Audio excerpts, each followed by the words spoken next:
Bom, pessoal, nós estamos estudando a organização da administração pública, né? Estamos falando de pessoas jurídicas, políticas e administrativas, e além dessa possibilidade, né, de descentralização por meio de pessoas administrativas, estamos falando também da divisão por meio da desconcentração que nos dá, então, a ideia de órgão. E aqui eu quero, então, voltar a esse conceito. Desconcentração, o que que é? Desconcentração, órgão. Distribuição interna de competências, ou seja, ocorre dentro de uma única pessoa, gera a criação do órgão. Pode ocorrer tanto dentro da administração direta, um município, então, ele pode ter as suas secretarias municipais, quanto de uma entidade componente da administração indireta. Então, também uma autarquia pode ter a sua subdivisão de competências na forma de órgãos. Exemplos: ministérios, secretarias, superintendências regionais, superintendências gerais, gerências, repartições. A descentralização, então, é aquela que subdivide, né, a atuação da administração em pessoas. Você tem pessoas públicas da administração direta, que são as políticas, que podem gerar as pessoas da administração indireta, que são as administrativas. Esse fenômeno é o que nós chamamos de descentralização. Ocorre, então, a distribuição externa de competências, gera a criação de outras pessoas jurídicas que compõem a administração indireta ou descentralizada. Exemplos: as agências regulatórias, por exemplo, aqui a Anvisa, o Banco Central, INCRA, né? Agora, quando nós pensamos na CVM, Comissão de Valores Mobiliários, nós não estamos falando de uma autarquia, como ocorre com o Bacen. Nós estamos falando de uma comissão que está vinculada ao Ministério da Economia, né? Então, portanto, é órgão, né? Vejam a diferença importante aí. O que eu quero também mostrar para vocês, deixa eu colocar aqui, de modo que eu possa, aqui, esse quadrante de concentração, centralização, desconcentração, desconcentração. Olha que interessante. Nessa primeira, estou colocando meu dedo, mas não adianta, tem que colocar o mouse, né? Nessa primeira célula, né, nós temos aqui concentração com centralização. Competências são exercidas por uma única pessoa jurídica política, sem divisões internas. Pensemos na Presidência da República. Não há uma subdivisão do órgão, né, da Presidência da República. Agora, pensemos na concentração com descentralização. São atribuídas competências a outras pessoas jurídicas autônomas distintas do ente político, sem que elas possuam divisões internas.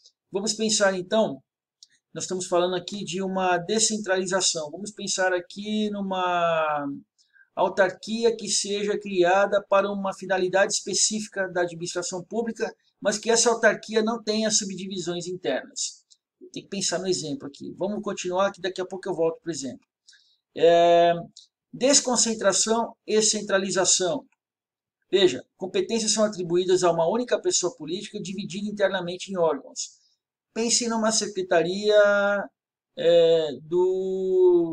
de defesa da mulher, da infância. Pensem aí numa secretaria menor, né, de uma administração municipal, onde você tem lá subdivisões em órgãos, mas dela não nascem pessoas. Existe a desconcentração porque existem órgãos, né, mas não existe descentralização porque não há pessoas. E agora nós temos a situação da desconcentração com descentralização. Atribuições de competências a outras pessoas jurídicas autônomas, distintas do ente político, as quais são subdivididas, né, internamente. Pensemos então agora na Receita Federal, não, porque ela não há descentralização. A Receita Federal há desconcentração com centralização. Agora, o INSS é um caso de desconcentração com descentralização, né? Por quê? Porque você tem várias agências, né, espalhadas pelo país do INSS, e você tem também subdivisão interna, né, de atribuições dentro da autarquia INSS. Muito bem. Então, vejam que esses conceitos de descentralização e desconcentração coexistem, né? E aí nós retomamos também esse conceito, definição de administração direta, que corresponde aos órgãos que integram a estrutura das pessoas federativas que exercem a atividade administrativa de forma descentralizada. Então, veja, os órgãos que compõem os entes da administração direta estão debaixo da administração direta. Por outro lado, órgãos, né, que compõem as atribuições da administração indireta, eles estão então contidos no conjunto da administração indireta. Vai corresponder às pessoas jurídicas criadas pelos entes federados, né? E os órgãos também que estão envolvidos nessas pessoas jurídicas, que estão incluídos nela, vinculadas às respectivas administrações, cujo objetivo é exercer a função administrativa de forma descentralizada. Muito bem. Aqui, características da administração indireta, eu já tratei de todas elas. Vamos adiante. E vamos falar agora das entidades. Quais são as entidades da administração indireta? São as autarquias, são as fundações públicas, são as empresas públicas, são as sociedades de economia mista. O fundamento está no artigo 37, inciso 19.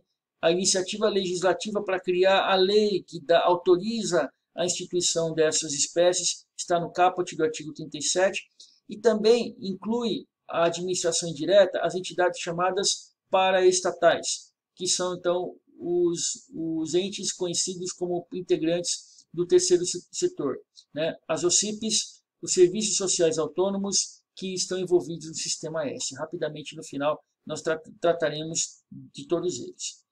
Aqui eu começo a falar de autarquia, mas eu quero aproveitar antes de falar de autarquia, para fazer uma propaganda aqui.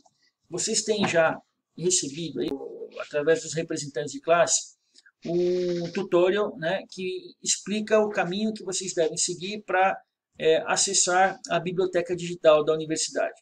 E lá tem um acervo de livros, né, que são eletrônicos, atualizados e indicados no nosso plano de ensino, que vocês devem então consultar. Um dos livros que eu utilizo, eu estou aqui com a versão impressa, é o Manual de Direito Administrativo do Alexandre Maza. Esse é um livro que tem uma proposta didática pedagógica muito interessante.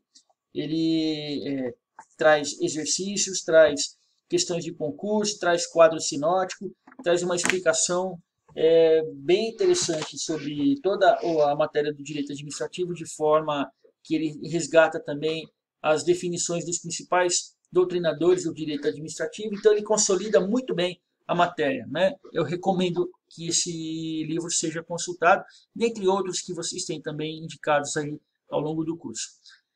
Eu estou falando isso porque ele traz aqui um quadro, né, que vai especificar as espécies de autarquia. Mas antes vamos falar um pouquinho da autarquia. A autarquia é uma das entidades da administração pública de direito interno, da administração indireta. Ela tem fundamento no artigo 37 e 19, somente pode ser criada por lei específica, né? Na esfera federal, a iniciativa é do presidente da República, e nós temos alguns exemplos de autarquia: IBAMA, INCRA, IMETRO, todas as agências reguladoras ou regulatórias, como a ANEEL, a Anatel, a Anvisa, os conselhos de fiscalização de profissões, como, por exemplo, o CRO, Conselho Regional de Odontologia, Conselho Regional de Medicina, CREA, OAB, né? E ela é uma pessoa jurídica de direito público interno. Ela é formada a partir dos bens móveis e imóveis do ente federado que a cria, e ele dota, né, esse patrimônio, segrega esse patrimônio e constitui uma espécie de, vamos chamar, um capital social, né, que vai ser, então, o patrimônio que vai ser afetado, que vai ser dedicado à atividade daquela autarquia, né? Ela tem um regime de bens público, portanto, os bens de uma autarquia são impenhoráveis, eles não estão sujeitos a uso capião, né? Para a alienação desses bens faz-se necessário o expediente da desafetação, transformando esse bem em um bem dominial. Sujeita-se também às regras da licitação e do contrato administrativo. O regime de pessoal dos servidores autárquicos é o mesmo do regime de servidores da administração pública direta. Então, são estatutários, não são seletistas. Houve uma época em que se podia contratar seletistas, mas houve também uma alteração na Constituição, houve também uma suspensão dessa emenda constitucional, e o fato é que no momento, né, e desde aí dos anos 2000, é que se não pode contratar nas autarquias empregados públicos, e sim apenas servidores públicos pela via do concurso, o que não impede, né, de servidores comissionados também pertencerem ao quadro dessas autarquias, mas empregado público não. Mas, como eu já falei, as autarquias elas quando contratam obras, serviços, bens, elas devem se submeter ao procedimento da licitação, e elas também gozam de imunidade tributária, que é a mesma conferida à administração direta. Esse tema é do direito tributário. Por fim, elas não estão sujeitas à falência. E há várias autarquias. Aqui eu uso o MASA, né? A autarquia, por exemplo, ela pode ser uma autarquia administrativa, como o caso do INSS. Ela pode ser uma autarquia especial, em estrito senso, como é o caso da Superintendência do Desenvolvimento da região amazônica, o SUDENE. Autarquias reguladoras, né, que têm função não só executória, mas tem função também normativa e fiscalizatória, como é o caso da Anvisa, né, como é o caso da Agência Nacional de Saúde. Nós temos autarquias corporativas, como são as ligadas às categorias profissionais, como o CRM, como o CREA. Nós temos autarquias fundacionais. A gente vai falar de fundação lá na sequência, e a gente vai perceber que, embora a fundação ela tenha uma característica de constituição diferente, porque ela é a personificação de bens, né, como nós conhecemos a fundação lá no direito privado, o fato é que a fundação no direito público ela tem natureza autárquica. Então, todas as regras da fundação, todas as regras da autarquia, o regime da autarquia ele vai se aplicar, né, ao regime da fundação. Nós temos autarquias territoriais. No país nós já tivemos território, né? Amapá, por exemplo, era um território, né? Fernando de Noronha foi um território, não era uma entidade federativa, não era uma pessoa política, era uma pessoa administrativa, eram autarquias territoriais que se transformaram em entes federados, se transformaram em pessoas políticas. E as autarquias contratuais, como por exemplo as associações públicas. Muito bem. Vamos falar então de fundação. E aqui, pessoal, a gente precisa entender a fundação lá do direito civil, né, como uma pessoa jurídica de direito privado, que tem a diferença, né, da sociedade, por exemplo, da associação, porque a sociedade e a associação elas estão baseadas no contrato, ou no estatuto. São conjuntos de pessoas com propósitos comuns, ou com competências complementares, com finalidade econômica, no caso da sociedade, mas se trata de personificação de contrato, ou personificação de manifestação de vontade contratual, contratada, né? Quando a gente fala na fundação lá no direito civil, nós estamos falando de um complexo patrimonial ao qual é dada, né, a atribuição, o status de personificação. Então, a fundação ela se torna uma pessoa pela vontade do instituidor, que é o titular daquele patrimônio que ele vai retirar da sua esfera de propriedade e vai, então, atribuir a esse complexo patrimonial o status, né, a função e a personificação, tornando-a uma pessoa jurídica de direito privado. A fundação pública também, né, ela vai nascer, né, tendo como índex, como eixo, o patrimônio. Mas nós temos aqui no direito administrativo uma situação que é preciso observar. Existem fundações públicas de direito público e existem fundações públicas de direito privado. Então, nós temos uma subdivisão dentro da fundação pública, o que é diferente da fundação privada, que vai ser regida lá pelo direito civil. A fundação pública de direito público e a fundação pública de direito privado, elas se assemelham na maioria das características. São pessoas jurídicas de direito público, no entanto, a privada é uma pessoa jurídica de direito privado, aí já temos uma diferença. Mas são criadas por lei, enquanto que fundações públicas de direito privado, a criação ela é operacionalizada pelo ato constitutivo, mas após uma autorização legal. Aqui é comum, elas têm, né, a necessidade de realizar a licitação como procedimento prévio para a realização dos seus contratos, que são contratos de natureza administrativa. A admissão de pessoal também é por concurso público. E agora começa também uma outra diferença importante. As pessoas contratadas nas fundações públicas de direito público, elas são sujeitas ao regime jurídico único, né, que é o servidor público estatutário.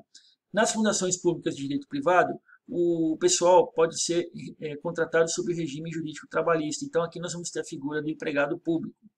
Quanto aos bens públicos, né, com todas as características da inalienabilidade, né, ou a alienação condicionada ao procedimento de desafetação e autorização, está previsto na lei de licitação, a imperabilidade e imprescritibilidade. A Fundação Pública de Direito Privado, os bens são